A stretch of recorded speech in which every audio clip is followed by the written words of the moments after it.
അപ്പോൾ കോച്ച്, നമുക്ക് ഇന്ത്യൻ കോച്ചിൽ നിന്ന് തന്നെ ഈ ടോപ്പിക്ക് സ്റ്റാർട്ട് ചെയ്യാം. നമ്മൾ ഒരുപാട് ആൻറ്റിസിപ്പേറ്റ് ചെയ്തിട്ടാണ് ഈ കോച്ച് വരുന്നത് അല്ലേ? ഒരുപാട് ഡിസ്കഷൻസ്, എനിക്ക് തോന്നുന്നത് ഇപ്പോൾ സോഷ്യൽ മീഡിയ ഒക്കെ എത്രയും സ്ട്രോങ് ആയി, ഒരുപാട് ആൻറ്റിസിപ്പേറ്റ് ചെയ്ത് വരുന്ന ഈ കോച്ചിനെ മാജിക്ക് ചെയ്യാൻ പറ്റുമോ, മാജിക്കലാവാൻ പറ്റുമോ എന്നുള്ള, അതെ മാജിക്കലാവാൻ പറ്റുമോ എന്നുള്ളതാണ് ആദ്യത്തെ എൻ്റെ ചോദ്യം. അത് വളരെ വലിയ ചോദ്യമാണത്. കാരണം എന്താ വെച്ച് കഴിഞ്ഞാൽ ഒറ്റ ലെവലിൽ നമുക്ക് ആൻസർ ചെയ്യാൻ അറിയാം. നമ്മൾ ഒരു പോസിറ്റീവ് സൈഡ് പറഞ്ഞാൽ ആവാൻ പറ്റും എന്ന് നമുക്ക് പ്രതീക്ഷിക്കാം. കാരണം ഇന്ത്യൻ ഫുട്ബോൾ ഫെഡറേഷൻ്റെ വലിയ ആൾക്കാരൊക്കെ ചിന്തിച്ചെടുത്ത തീരുമാനമാവുമല്ലോ.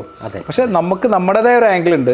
അതെങ്ങനെയാണെന്ന് വെച്ചാൽ ഈ പിന്നെ മനലെന്ന് പറയുന്ന കോച്ചിൻ്റെ പോസിറ്റീവ് സൈഡ് നമ്മൾ പറയുമ്പോൾ ഇന്ത്യൻ സെനാരിയോയും ഇന്ത്യൻ പ്ലേയേഴ്സിന് വ്യക്തമായിട്ട് അറിയുന്ന കോച്ചാണ്. ഇന്ത്യൻ പ്ലേയേഴ്സിനെ എന്ത് ഡിമാൻഡ് ചെയ്യണമെന്ന് അറിയുന്ന കോച്ചാണ്. സ്പാനിഷ് കോച്ചാണ്. സ്റ്റൈൽ ഓഫ് പ്ലേ ഇന്ത്യയുമായിട്ട് കണക്റ്റഡ് നിൽക്കുന്ന സിസ്റ്റമാണ്. ആ ഒരു ആംഗിളിൽ നമുക്കിത് പോസിറ്റീവ് ആണെന്ന് പ്രതീക്ഷിക്കാം. പ്രതീക്ഷ മാത്രമേ ഉള്ളൂ, അത് നമുക്ക് ഗ്യാരണ്ടി പറയാൻ പറ്റില്ല. കാരണം നമ്മളെപ്പോഴും പോസിറ്റീവായിട്ട് തിങ്ക് ചെയ്യണമല്ലോ. ആ ഒരു ആംഗിളിൽ നമുക്കിത് വലിയ മാറ്റമാണെന്ന് പ്രതീക്ഷിക്കാം അല്ലേ? ഇപ്പോൾ കോച്ച് പറഞ്ഞു ഇവർ AIF ഒക്കെ വളരെ ചിന്തിച്ചെടുത്ത തീരുമാനമായിരിക്കും എന്ന് നമുക്ക് ആയിരിക്കാം. പക്ഷെ അവിടെയും നമുക്ക് ചില പ്രശ്നങ്ങളൊക്കെ കാണാൻ പറ്റുന്നുണ്ട്. നമ്മുടെ ടെക്നിക്കൽ കമ്മിറ്റിയുടെ ഇൻവോൾവ്മെന്റ് ഇല്ലാതെ, അല്ലെങ്കിൽ അവരോട് ചോദിക്കാതെ, ബൈച്ചിങ് ബൂട്ടിയനോട് ചോദിക്കാതെയാണ് പറഞ്ഞു കേട്ടോ അങ്ങനെ ഒരു വിവാദം നടക്കുന്നത്. അങ്ങനെ ഒരു വിവാദം നടക്കുന്നത്, അങ്ങനെ റിപ്പോർട്ടുകൾ വരുന്നുണ്ട്. അപ്പോൾ ഇങ്ങനെ ഒരു കോച്ചിനെ അപ്പോയിന്റ് ചെയ്യുന്നതിന് ഒരു ഇൻഫർമേഷൻ ഇവർക്ക് കിട്ടിയിട്ടില്ല എന്ന് പറയുന്നത്. അതേപോലെ തന്നെ ഉള്ള ബജറ്റിന്റെ ഉള്ളിൽ ഫിറ്റ് ചെയ്യാൻ വേണ്ടിയിട്ട് അതും വലിയ ചലഞ്ചാണ്. അങ്ങനെയും ഒരു ന്യൂസൊക്കെ കിട്ടും. അപ്പോൾ എന്താണ് അതിൽ കോച്ചിന് പറയാനുള്ളത്?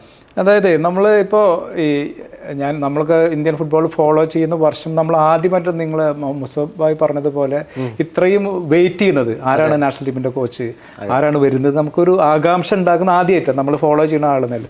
അപ്പോൾ ഇത് വലിയൊരു സാധ്യത ഉണ്ട് ഈ കോച്ചിന്, വലിയൊരു സാധ്യതയും വലിയ ചലഞ്ചാണ് ഈ കോച്ചിന് മുന്നിലുള്ളത്. അപ്പോൾ ഈ കോച്ച് എന്ന് പറയുന്ന ആൾ വരുമ്പോൾ അയാളുടെ മുന്നിലുള്ള ചലഞ്ച് എന്ന് വെച്ചാൽ ഈ ബാക്ക് ഫുട്ടിൽ പോയിട്ട് ഇന്ത്യൻ ഫുട്ബോളിൻ്റെ ഫാൻസിനെയും ഇന്ത്യൻ ഫുട്ബോൾ ലിഫ്റ്റ് ചെയ്യുക എന്ന് പറഞ്ഞാൽ വലിയൊരു ചലഞ്ചാണ്. വലിയൊരു ചലഞ്ചിലേക്കാണ് അയാൾ ഒരു സ്പാനിഷ് കോച്ച് വന്നിരിക്കുന്നത്. അപ്പോൾ അതിൽ നമ്മൾ കാണുന്ന പോസിറ്റീവ് സൈഡിൻ്റെ അപ്പുറത്തേക്ക് ഈ കോച്ച് വന്നാൽ മാത്രം ശരിയാവുമോ എന്നുള്ളൊരു വലിയൊരു ചോദ്യമുണ്ട് ഇല്ലേ? നമ്മളിപ്പോൾ ഈ കോച്ചിനെ മാറ്റിയത് കൊണ്ട് മാറും. അപ്പോൾ അത് ശരിയാവില്ല എന്നതാണ് നമ്മുടെ എക്സ്പീരിയൻസ്. നമ്മൾ പഠിക്കാൻ ശ്രമിക്കുമ്പോഴും നമുക്ക് മനസ്സിലാക്കാൻ പറ്റും ഒരു കോച്ച് മാറിയത് കൊണ്ട് മാത്രം നാഷണൽ ടീം നമ്മൾ ഈ പറയുന്ന വലിയ ടാർജറ്റുകളിൽ കയറി വരില്ല എന്നതാണ് എൻ്റെ വാദം. അപ്പോൾ സാധാരണ കോച്ച് പറയാറുണ്ട് ഇങ്ങനെ, നമ്മൾ പെപ് ഗാർഡിയോളിനെ ഈ സിസ്റ്റത്തിൽ കൊണ്ടുവന്ന് ഇട്ട് കഴിഞ്ഞാലും പിന്നെ പരിമിതികളുണ്ടെന്ന് പറയാറുണ്ട് ഇല്ലേ? അപ്പോൾ അങ്ങനെ നോക്കുകയാണെങ്കിൽ നമുക്ക് എന്ത് പ്രതീക്ഷ ഇപ്പോൾ ഉള്ളത്? അല്ല, നമ്മൾ പറയുമ്പോഴേ നമ്മൾ കോച്ച് എന്ന് പറയുന്ന ഫുട്ബോളിൽ കോച്ചിന് വലിയ പ്രാധാന്യമുണ്ട്, അത് ശരി തന്നെയാണ്. പക്ഷേ ഇത് കളിക്കാരാണല്ലോ ഇത് കളിക്കുന്നത്. കോച്ചിന് ചെയ്യാൻ പറ്റുമെന്ന് പറഞ്ഞാൽ തനിക്ക് ലഭിക്കുന്ന കളിക്കാരെ വെച്ചിട്ട് ടാക്ടിക്സ് സെറ്റ് ചെയ്യുകയും അവരെ കളിക്കാൻ പ്രേരിപ്പിക്കുകയും ചെയ്യുന്ന ഒരു ഘടകമാണ് നാഷണൽ ടീമിലുള്ളത്. അതേസമയം നമ്മളൊരു ISL ഒരു ലീഗിൻ്റെ പ്രതലത്തിലേക്ക് മാറുമ്പോൾ അയാൾക്ക് ഇഷ്ടത്തിനനുസരിച്ച് പ്ലേയേഴ്സിനെ ചൂസ് ചെയ്യാൻ പറ്റും. ഒരു ലോങ് ടൈം പ്രോസസ്സാണത്. നമ്മൾ ഈ നാഷണൽ ടീം പറഞ്ഞാൽ മാക്സിമം 1 month ഒക്കെയാണ് ഒരു ടീമിനും അത് മാക്സിമം കിട്ടുക. അപ്പോൾ വളരെ ഷോർട്ട് പീരീഡിൽ നമ്മൾക്ക് ഫിറ്റാവുന്ന പ്ലേയേഴ്സിനെ ഉപയോഗിച്ച് സക്സസ് റേറ്റ് എത്തിക്കാവുന്ന വലിയ ചലഞ്ചാണ്. വലിയ ചലഞ്ചാണത്. അപ്പോൾ വലിയ ചലഞ്ചിൽ ആ സക്സസ് റേറ്റിൽ എത്തിക്കുക ഏറ്റവും പ്രധാന ഘടകം എന്ന് പറഞ്ഞ പ്ലേയേഴ്സാണ്. അപ്പോൾ ആ പ്ലേയേഴ്സ് ആപ്റ്റ് ആയിട്ടുണ്ടോ എന്നൊരു ചോദ്യമുണ്ട്. ഈ പ്ലേയേഴ്സ് നമ്മൾ കാണുന്ന അറ്റ്ലീസ്റ്റ് നമ്മൾ ഏഷ്യൻ ലെവലെങ്കിലും ടോപ്പ് ഫ്ലൈറ്റ് ചലഞ്ച് കൊടുക്കാവുന്ന എത്ര പ്ലേയേഴ്സ് നമ്മുടെ കയ്യിലുണ്ട്? ഏഷ്യൻ ചാമ്പ്യൻഷിപ്പിൽ ഗോൾ അടിക്കേണ്ട ആ ചലഞ്ച് കൊടുക്കാവുന്ന, അല്ലെങ്കിൽ ഇറാൻ, ജപ്പാൻ ടീമുകൾക്കെതിരെ വളരെ ത്രെട്ടനാവുന്ന എത്ര സ്ട്രൈക്കർമാർ നമ്മുടെ നാഷണൽ ടീമിലുണ്ട്? ഗോൾ അടിക്കൽ അതിൻ്റെ സെക്കൻഡ് മാറ്റർ. അപ്പോൾ അവിടെ നമ്മൾ നോക്കിക്കാണുന്നത് ഈ പ്ലേയേഴ്സ് സക്സസ് ആവാതെ ഏത് കോച്ച് വന്നിട്ടും കാര്യമില്ല. നമുക്ക് സാഫ് കപ്പ് കിട്ടാം, അങ്ങനത്തെ നമ്മൾ നിരന്തരം ചെയ്തുകൊണ്ടിരിക്കുന്ന പ്രവൃത്തിയിൽ നമ്മൾ ഒരു പക്ഷേ മുന്നോട്ട് പോയേക്കാം. പക്ഷെ നമ്മളും ബംഗ്ലാദേശിനോടും ശ്രീലങ്കനോടും മ്യാൻമറിനോടൊക്കെ ജയിച്ചിട്ട് നമ്മൾ അഫ്ഗാനിസ്ഥാനോട് ടൈറ്റ് വന്നിട്ട് അങ്ങനെ പോയേക്കാം എന്നാണ് നമ്മൾ വിലയിരുത്തലാണ് നമ്മൾ നടത്തുന്നത്. നമ്മുടെ അഭിപ്രായങ്ങളാണ് പറയുന്നത്. പക്ഷെ നമ്മുടെയൊക്കെ പ്രതീക്ഷ എന്താ വെച്ചാൽ ഇത് മാറണം എന്നതാണ് നമ്മൾ പ്രതീക്ഷിക്കുന്നത്. അതെ, ഒരു അടിമുടി മാറ്റം കൊണ്ടുവരാതെ ഒരിക്കലും നമ്മളൊരു കോച്ചിനെ കൊണ്ട് പ്രതീക്ഷിച്ചിട്ട് പ്രത്യേകിച്ച്. കാരണം നമ്മൾ ഈ ഫുട്ബോളിനെ നമ്മൾ നിരന്തരം പഠിക്കുമ്പോഴും നമ്മൾ പഠിക്കാൻ ശ്രമിക്കുമ്പോഴും ഈ അൾട്ടിമേറ്റ് പ്ലേയേഴ്സ് ഡെവലപ്മെൻറ്റ് പ്രോഗ്രാമാണ് ഒരു നാഷണൽ ടീമിനെ ലിഫ്റ്റ് ചെയ്ത് വെക്കുന്നത്. ഇപ്പം നമ്മൾ റീസെൻ്റായിട്ട് യൂറോ കപ്പ് പഠിക്കുമ്പോൾ എന്താ, ജോർജിയ വലിയൊരു പിന്നെ സബ്ജക്റ്റാണ് നമുക്ക്. അതെ, അവർ കണ്ടിന്യൂസ് ജയിച്ചില്ലെങ്കിൽ അവർ ചലഞ്ച് കൊടുത്തിരുന്നു ഓരോ ടീമുകൾക്കെതിരെ. അവരുടെ ഭാഗം ചെയ്തിരുന്നു. അവരുടെ ഭാഗം ചെയ്യുന്നത് പ്ലേയേഴ്സാണ്. അല്ലേ? പക്ഷേ അതേ സമയത്ത് തന്നെ ഇപ്പോൾ ഗ്രീസിൻ്റെ ഫുട്ബോൾ ഹിസ്റ്ററി നോക്കി കഴിഞ്ഞാൽ ഒരു പെട്ടെന്ന് വരികയും പെട്ടെന്ന് പോവുകയും. അതെ, അപ്പോൾ എന്താ വെച്ചാൽ അവിടെ നമ്മൾ നിരന്തരമായിട്ട് നമ്മൾ ക്വാളിറ്റിയെ ലിഫ്റ്റ് ചെയ്യുക എന്നതാണ്. അത് ക്വാളിറ്റി ലിഫ്റ്റ് ചെയ്യുന്നത് എന്താ വെച്ച് കഴിഞ്ഞാൽ നമ്മുടെ ക്വാളിറ്റിയുള്ള പ്ലേയേഴ്സിനെ ലിഫ്റ്റ് ചെയ്യുകയും നമ്മുടെ ലീഗിൻ്റെ നിലവാരം കൂടണം. ഇപ്പം നമ്മൾ വളരെ ഷോർട്ട് ടൈം ലീഗ്, കാരണം നമ്മളിപ്പോൾ നിൽക്കുന്ന UAE 10 മാസമാണ് ലീഗുകൾ ലോകത്തെല്ലായിടത്തും അല്ലേ. നമ്മുടെ ലീഗ് 5-6 മാസത്തിൽ ഒതുങ്ങാണ്. അതിന് വേറെ കുറേ കാരണങ്ങൾ ഉണ്ടായിരിക്കും. അതൊന്നും നമ്മളെ സംബന്ധിച്ച് നമ്മുടെ കയ്യിലുള്ള കാരണങ്ങളല്ല. കാരണം IPL വരുന്നു, അതിന് കണക്ട് ചെയ്യാൻ പാടില്ല, അങ്ങനെ കുറേ ഇതിൻ്റെ ബിഹൈൻഡ് ദ സ്ക്രീനിൽ ഒരുപാട് പ്രശ്നങ്ങൾ ഉണ്ടായേക്കാം. പക്ഷെ നമ്മൾ നോക്കി കാണുന്നത് ലോങ് ടൈം പ്രോസസ്സ് നടക്കുമ്പോഴാണ് അവിടെ ക്വാളിറ്റി ഡെവലപ്പ് ആവുള്ളൂ. അപ്പോൾ നമ്മളിപ്പോൾ പിന്നെ ഞാനത് പറയാൻ കാരണം എന്താ വെച്ചാൽ നമ്മൾ ISL ടീമുകളുടെ പ്ലേയേഴ്സുമായി നിരന്തരം ബന്ധപ്പെടുന്ന ഒരാൾ നിലയിൽ അവിടെ IS ടീമുകളില്ല, ഡെവലപ്മെൻറ്റ് പ്രോഗ്രാമുകളില്ല. അതാണ് നമ്മൾ വേദനിപ്പിക്കുന്നത്. കാരണം ഒരു ISL ഒരു പ്ലെയർ ഒരു റോ മെറ്റീരിയൽ വന്നു കഴിഞ്ഞാൽ അവനെ ഷാർപ്പ് ചെയ്യുന്ന ഒരു സിസ്റ്റം ഇല്ല. ഒരു ഇൻഡിവിജ്വലൈസ് ചെയ്ത് ഇപ്പം നമ്മൾ കാണുന്ന റോഡ്രി എന്ന് പറഞ്ഞാൽ വളരെ സാന്ദർഭികമായിട്ട് പറയാം, സ്പാനിഷ് ടീമിലത്തെ ആ പ്ലെയർ ഇന്ന് യൂറോപ്പിൽ ഏറ്റവും മികച്ച താരമാക്കിയതിന് വലിയ പങ്ക് പെപ് ഗാർഡിയോള പോലെ കോച്ചിനും ഈ പ്രീമിയർ ലീഗിലുണ്ട് അല്ലേ. എക്സാക്ട്ലി. അപ്പോൾ ആ ഒരു സിസ്റ്റം, കാരണം നമ്മൾ ഈ പ്ലേയേഴ്സിനെ ക്ലോസ്ലി വാച്ച് ചെയ്യുന്ന സമയത്ത് എവിടെയാണ് ഇൻഡിവിജ്വലി ഡെവലപ്പ് ആവില്ല എന്ന് പറയാൻ കാരണം അവിടെ നമുക്കൊരു സുനിൽ ഛേത്രി ഇപ്പോൾ പോയി എന്ന് പറഞ്ഞു, എവിടെ അടുത്ത ആൾ ഫിറ്റ് ആവും. നമ്മൾ പല പേരുകൾ പറയുന്നു, പറഞ്ഞതുകൊണ്ട് കാര്യമില്ല, അവർ പ്രൂവ് ചെയ്ത് കാണിക്കണ്ടേ. അല്ല, അതിന് ടൈം, ശരിക്കും പറഞ്ഞാൽ അതിന് ടൈം കൊടുക്കാനും യഥാർത്ഥത്തിൽ നമുക്ക് കഴിഞ്ഞിട്ടില്ല. ടൈം കൊടുക്കുക എന്ന് പറഞ്ഞാൽ നമ്മളിതിനെ ഇപ്പം നമ്മൾ പറഞ്ഞു, നമ്മൾ ഈ വിഷയത്തിനെ നമ്മളിങ്ങനെ ഡീറ്റെയിൽ ആയിട്ട് പഠിക്കുമ്പോൾ ഒരു ക്ലിനിക്കൽ സ്ട്രൈക്കർ എന്ന് പറയുന്നത് നാച്ചുറലായിട്ട് വരേണ്ട സാധനം. ക്ലിനിക്കൽ ഗോൾ അടിക്കാൻ അറിയുന്ന കളിക്കാർ നാച്ചുറലായിട്ട്. അപ്പോൾ അത്രയും പ്ലേയേഴ്സിന് അവർ സാധ്യത, ഇപ്പോൾ നമ്മൾ എന്താ വെച്ചാൽ നമ്മളിപ്പോൾ കോച്ചായിട്ട് വർക്ക് ചെയ്യുമ്പോൾ നമ്മുടെ ഒരു ടീമിൽ നമ്മൾ ട്രെയിനിങ് സെഷനിൽ നമ്മൾ പ്ലേയേഴ്സിനെ വാച്ച് ചെയ്യും. അപ്പോൾ ചില പ്ലേയേഴ്സിന് അവർക്ക് മെൻ്റലി അവർ സെറ്റ് ആവുണ്ടാവില്ല, മെൻ്റലി അവർ ഫിറ്റ് ഉണ്ടാവില്ല, കളിക്കാരായിരിക്കാം. അപ്പോൾ ഈ കുട്ടിയെ ഡെവലപ്പ് ചെയ്യാവുന്ന സിസ്റ്റം റിസർവ് ടീമുകളാണ് ഈ സിസ്റ്റം. അതെ, നമ്മുടെ ISL മെയിൻ ടീമുണ്ട്, റിസർവ് ടീമുണ്ട്. ഈ റിസർവ് ടീമിനാണ് എൻ്റെ അഭിപ്രായത്തിൽ റിസർവ് ടീമിനാണ് കൂടുതൽ പ്രാമുഖ്യം കൊടുക്കേണ്ടത്. കാരണം അവരാണ് നാളെ കളിക്കാരായി മാറുന്നത്. അപ്പം നമ്മൾ പഠനവിധേന നമ്മൾ എല്ലാ സിസ്റ്റത്തിൻ്റെ റിസർവ് ടീമുള്ള ആൾക്കാരെ സംസാരിക്കുന്ന സമയത്തും ഇങ്ങനൊരു സിസ്റ്റം ഇല്ല. അപ്പോൾ അവിടെയാണ് നമ്മൾ ഇതിനെ ഈ പുതിയ കോച്ച് വന്നു കഴിഞ്ഞാൽ നമുക്ക് ലിഫ്റ്റ് ചെയ്യാൻ പറ്റുമോ എന്നുള്ള ചോദ്യം കണക്ട് ആവാതെ നിൽക്കുന്നത്. അതെ.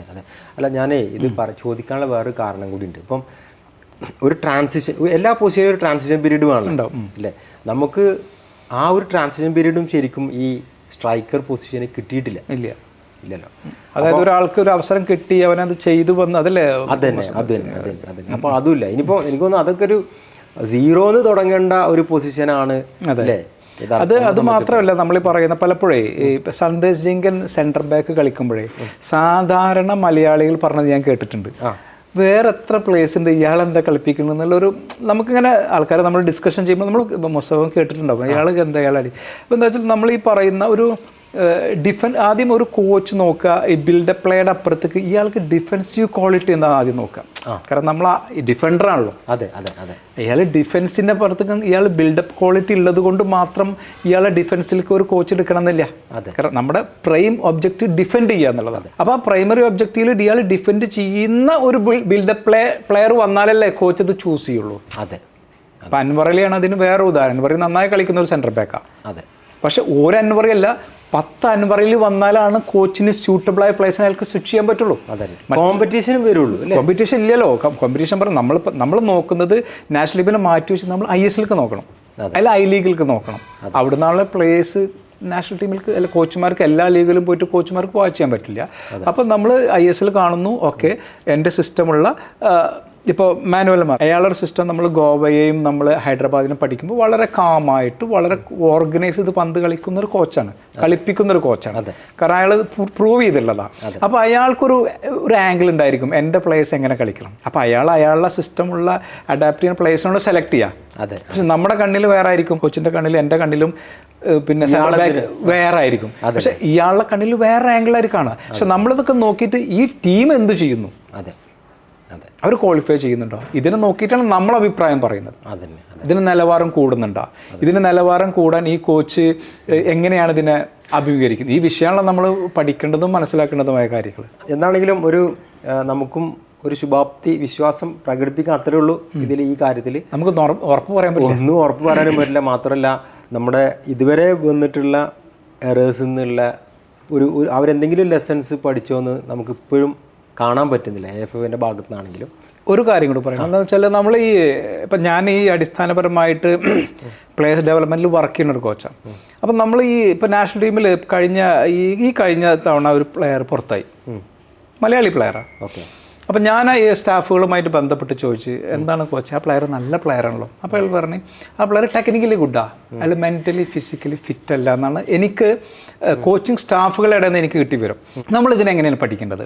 അപ്പം നമ്മൾ ഈ കാണുന്ന ടെക്നിക്കൽ ഫിറ്റ് മാത്രമല്ല, ഒരു സ്യൂട്ടബിളാണ് പൊസിഷൻസ്, അവിടെ ഫിസിക്കലി ചലഞ്ച് വലിയ ചലഞ്ചാണ്. അതെ അല്ലേ? നമ്മൾ ഈ പറയുന്ന ഫിസിക്കൽ. അപ്പോൾ ഈ പറയുന്ന എക്സ് എന്ന് പറഞ്ഞ കുട്ടി പുറത്തായിട്ടുണ്ടെങ്കിൽ ആ കുട്ടി ചിന്തിക്കേണ്ട വിഷയമാണ് എന്തുകൊണ്ടാണ് എന്നെ പുറത്താക്കിയത്. അതെ. നമ്മൾ ഈ കോൺട്രവേഴ്സ്യലായ കാര്യം പോവാതെ നമ്മൾ അതിൽ പ്രൊഡക്റ്റീവായിട്ട് തിങ്ക് ചെയ്യാൻ പറ്റണം. അതെ. കാരണം ഞാൻ പ്രൂവ് ചെയ്ത് കഴിഞ്ഞാൽ ഒരു സിസ്റ്റത്തിനും എന്നെ റിജക്റ്റ് ചെയ്യാൻ പറ്റില്ല. അതെ. അതെ.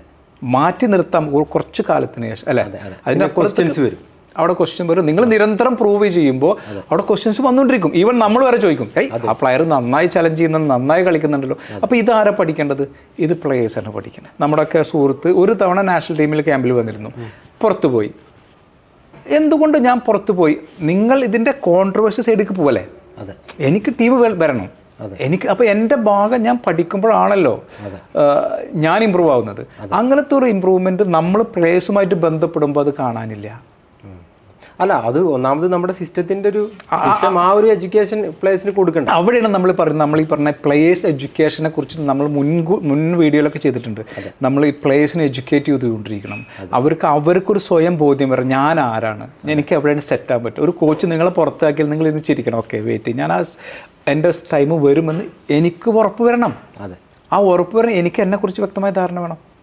അപ്പോൾ നമ്മൾ ഈ അടിസ്ഥാനപരമായിട്ട് പറഞ്ഞു വെക്കണം. അതെന്താ വെച്ചാൽ പ്ലെയർ ഡെവലപ്മെൻറ്റ് പ്രോഗ്രാം അല്ലെങ്കിൽ പ്ലേയേഴ്സ് ഡെവലപ്പ് ചെയ്യാതെ എത്ര വലിയ ഇപ്പോൾ സ്കളോണിനെ കൊടുത്തിട്ട് കോച്ച്, ഇപ്പം ഒരാളുടെ സക്സസ് റേറ്റ് ഹൈ നിൽക്കുന്ന ഒരു കോച്ച്, 2 തോൽവി മാത്രമുള്ള കോച്ചാണ്. നമ്മൾ പെർസെൻറ്റേജ് നോക്കുമ്പോൾ ഭയങ്കര ഹൈ ഉള്ള കോച്ചാണ്. അയാൾ വന്നാൽ പോലും അയാൾക്കൊന്നും ചെയ്യാൻ പറ്റില്ല. കാരണം അയാൾക്ക് ടാക്ടിക്സ് സെറ്റ് ചെയ്യാനും ഓപ്പണിൻ്റെ ടീമിനെ പഠിക്കാനും മാത്രമേ ഒരു കോച്ചിന് പറ്റുള്ളൂ.